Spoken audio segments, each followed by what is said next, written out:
বিসমিল্লাহির রহমানির রহিম। আসসালামু আলাইকুম। কম্পিউটার অফিস অ্যাপ্লিকেশন কোর্স এর দ্বিতীয় পর্বে আজকে আমরা যে বিষয়টি নিয়ে আলোচনা করব তা হচ্ছে কিভাবে আমরা একটা ডকুমেন্টের কাজ শুরু করব। প্রথমেই আমরা সামনে যে পর্দাটি দেখতে পাচ্ছি একে আমরা বলি ডেস্কটপ। এখানে আমাদের প্রশ্ন হচ্ছে ডেস্কটপ পর্দা কাকে বলে। কম্পিউটার ওপেন হওয়ার পরে যে অবস্থায় এসে স্থির হয় তাকেই আমরা ডেস্কটপ পর্দা বলে থাকি। এই ডেস্কটপ পর্দায় আমরা অনেক আইকন দেখতে পাচ্ছি।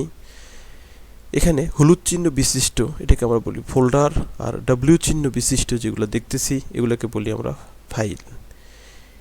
ডব্লিউ চিহ্ন বিশিষ্ট এটা হচ্ছে এমএস ওয়ার্ডের ফাইল, এক্স সম্মিলিত এমএস ওয়ার্ডের এক্সেলের ফাইল। এভাবে আমরা বিভিন্ন ধরনের ফাইল এবং প্রোগ্রামের কাজ শুরু করব। প্রথমেই আমি দেখব এই ডেস্কটপে কিভাবে আমরা নিজের নামে বা নিজের কাজের প্রয়োজনীয়তা অনুসারে কিভাবে একটা ফোল্ডার তৈরি করি। প্রথমে আমরা মাউসের দুইটা অপশন থাকে, লেফট রাইট।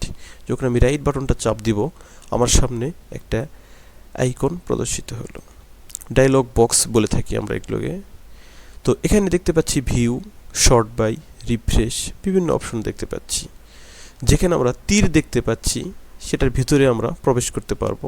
এর ভিতরে আরও অনেক অপশন বিদ্যমান। তো প্রথমেই আমি একটু রিফ্রেশ মেনুটাতে ক্লিক করলাম। রিফ্রেশ যখন আমি ক্লিক করব তখন আমার কম্পিউটারটা একটু সতেজতা লাভ করবে। নতুন একটা কম্পিউটার ওপেন করার পরে আমরা দুই একবার রিফ্রেশ করে আমরা আমাদের কাজ শুরু করতে পারি।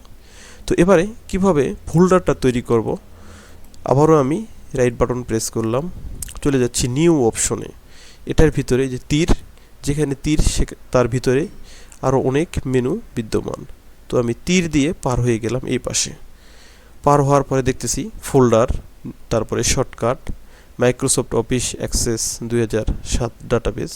অর্থাৎ ফোল্ডারের পরে এখানে যা আছে সব হচ্ছে বিভিন্ন ধরনের ফাইল। এগুলো নিয়ে আমরা কাজ শুরু করব, একের পর এক একটা জানতে থাকব। তো প্রথমেই আমরা ফোল্ডার এই মেনুতে ক্লিক করলাম। লেখা আসলো new Microsoft new folder 2। Keyboard থেকে যখন আমি ডিলিট বাটনটা প্রেস করব নিউ লেখাটা চলে গেল। এখন আমি কিবোর্ড থেকে আমরা আমাদের নাম অথবা আমরা কী ধরনের কাজ করতে চাচ্ছি তা এখানে লিখব। ধরেন এই ফাইলটাতে আমি আমার নাম লিখব, লিখে ইন্টার প্রেস, কিবোর্ড থেকে ইন্টার প্রেস করব অথবা মাউসটা বাইরে কোথাও ক্লিক করব। যে কোনো পদ্ধতিতেই আমি আমার নামটাকে এখানে ফিক্সড করতে পারি।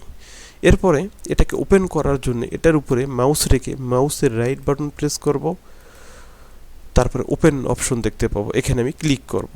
অথবা কিবোর্ড এখানে ক্লিক করে কিবোর্ড থেকে ইন্টার বাটন প্রেস করব, তাহলেই ফোল্ডারটা আমার সামনে খুলে যাবে। এখন প্রশ্ন হচ্ছে ফোল্ডারটা কি? ফোল্ডার হচ্ছে একটা আলমারির মতো, যেখানে আমরা আমাদের প্রয়োজনীয় তথ্য জমা রাখতে পারি। আমরা ফোল্ডারের মধ্যে কী ধরনের জিনিস জমা রাখব? আমরা এখানে বিভিন্ন ধরনের ফাইল, কোনো ভিডিও, এই ধরনের তথ্যগুলো আমরা এখানে জমা রাখব। তো আমার ফোল্ডারটার ভিতরে প্রবেশ করার পরে দেখতেছি দিস ফোল্ডার ইজ এমটি, আমার ফোল্ডারটা ফাঁকা। তো এখানে আমি আমার কাজের জন্য ফাইল তৈরি করব। আবারও রাইট বাটন প্রেস করব, আবারও আমি নিউ মেনুতে প্রবেশ করব, সোজা ভিতরে প্রবেশ করব। করার পরে আমি একটু আগেও শুনছিলাম যে এই প্রতিটাই আমাদের কাজ আমরা একটা একটা করে শুরু করব। আমি একটু আগেই ফোল্ডারটা খুলছি, তাহলে এবার আমি চলে যাব প্রথমেই ডাব্লিউ চিহ্ন বিশিষ্ট মাইক্রোসফট অফিস ওয়ার্ড ডকুমেন্ট। আমি দেখতে পাচ্ছি ডাব্লিউ চিহ্ন বিশিষ্ট মাইক্রোসফট অফিস ওয়ার্ড ডকুমেন্ট। এটার উপরে আমি একটা ক্লিক করব। লেখা আসলো new Microsoft office word document. এরপর লেখা আসলো .docx। তো এখানে দেখতে পাচ্ছি new Microsoft office word document. এটাকেও আমি কিবোর্ড থেকে ডিলিট প্রেস করলে নিউ লেখাটা চলে যাবে। এখানে আমি আমার কাজের নাম লিখব। ধরেন আমি বাংলা, অঙ্ক, ইংরেজি বিভিন্ন ধরনের কাজের জন্য আমি ফাইল তৈরি করব, বা আমরা অফিসে জব করার সময় আমরা বিভিন্ন কাজের নামে যার যে প্রয়োজন সে অনুসারে আমরা এই ফাইলের নামটা লিখতে পারি। ধরেন প্রথমে আমরা এখানে ইংরেজি টাইপের কাজ শিখব, তো লিখব ইংলিশ, ENGLISH।